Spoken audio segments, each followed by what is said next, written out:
Hello, people. It's Menenberg. It's Friday before we're supposed to go back to some semblance of a normal day-to-day schedule starting again on Monday.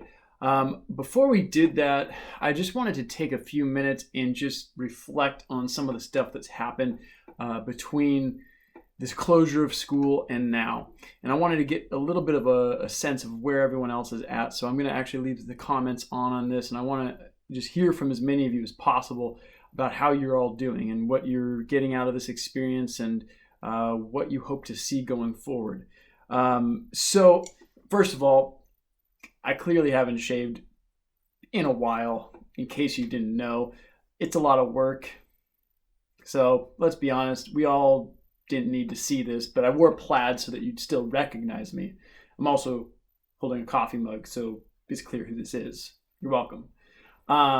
With that, just a couple of things I wanted to get from you. The first thing I want to hear is what has been really kind of a nice thing that came from this school closure or this break that we've had, the quarantine. What's been one positive thing that you've got out of it? I also want to hear what's been something that's been kind of hard for you during this time. There's probably a lot of things that come to mind here, but certainly it's individual. And if you don't want to share publicly, by all means, send it to me via email or some other way. That's fine. And then as we get into kind of the more day-to-day routine, if you will, of the remote learning environment, I want to hear from you about what your hope is, what your expectation is going forward. And lastly, I guess what would be one of the biggest things that's been kind of weighing on you in terms of disappointments? I know for seniors especially, so many of the rites of passage that are now likely canceled are probably on your mind, and I'd love to hear kind of how you're coping with that, how you're dealing with all that, and what you think might be a good idea in terms of bringing closure to this pivotal chapter in your young lives. To start, again, if you don't know me very well, you know I don't share a ton personally with my students about what's going on because I think it's probably healthy to keep some level of boundaries there. That being said, this is a very unique circumstance, so I thought I'd share a little bit about what's going on with me during this quarantine period.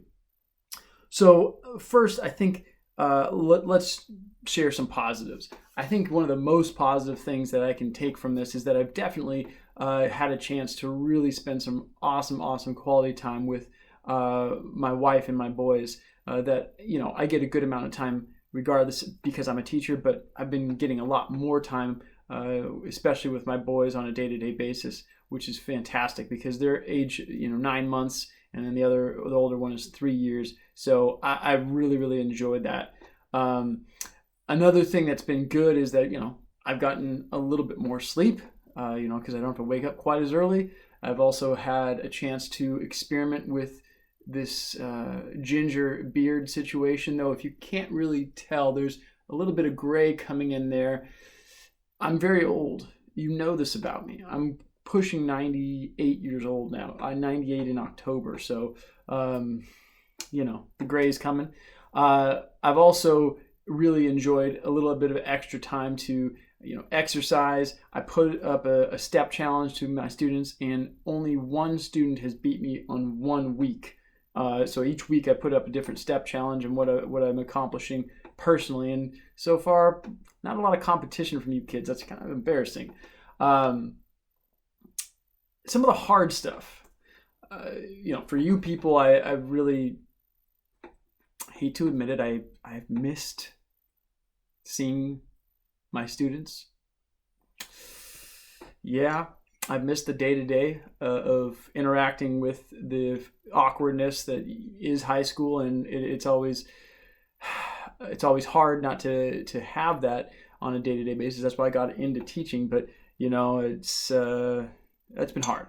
Another thing that's been kind of hard is maintaining some regular routine. Obviously, with my boys, it's not terribly difficult because they are on a schedule, but with work and everything else, it's a little bit of a challenge. So that's kind of been a harder thing.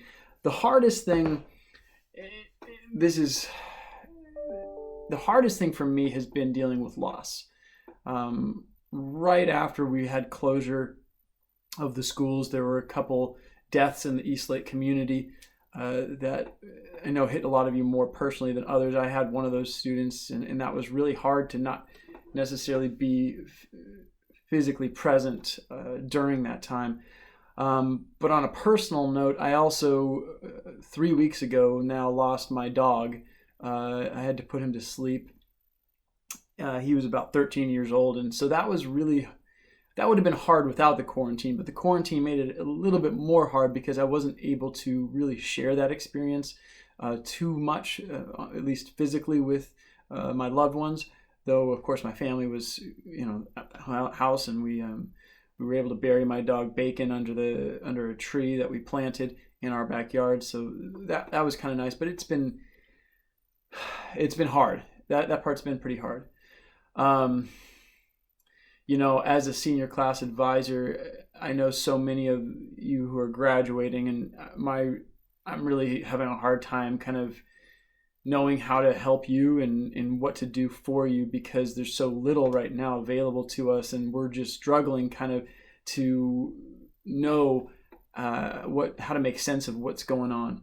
I'm going to probably be posting a couple videos here and there specifically for seniors, but for now, I'd love to hear from you, whoever you are, East Lake student, AP World student, former student.